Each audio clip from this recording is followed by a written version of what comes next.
3 сарыг баримтлагаанд миний асуултанд хариул. Нэг чинь ингээд айгүй их гимтсэн байна. Энэ ингээд яах гэж бид нар хүнийг юм болгоо гэж харамсаж байна л гэж хэлсэн юм. Би хариулъя. Би 3 сарыг цагтаа ороход өнгөрөөсөн. Тэр хугацаанд би хасруулсан амийг болж тунгаасан.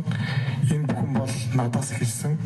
Би хэрвээ энэ хүний шир заагаад би төвчээд өнгөрсөн бол энэ их асуудал болохгүй байсан. Тийм болохоор би бүх хүмүүсээс уучлах юм байна. Ялангуяа хөгч болон түүнийг хэрэглээсэн.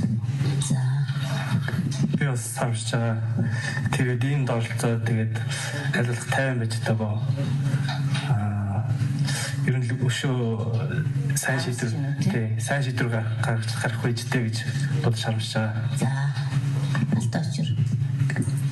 Хөрөгчөөс олон хөрөгчийн гэр бүлээс нь бол бууж байна. Ер нь бол бас болжмог үйлдэл гаргах нь бол үнэ. Энд бол харамсаж байгаа. За.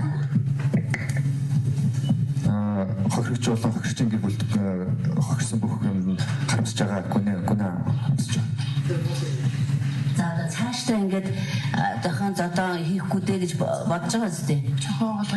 Бодож байгаа. Тийм. Одоо цаашдаа ингэж залуу улсын та нар ингэж одоо болохгүй. Тийм үү? Тийм.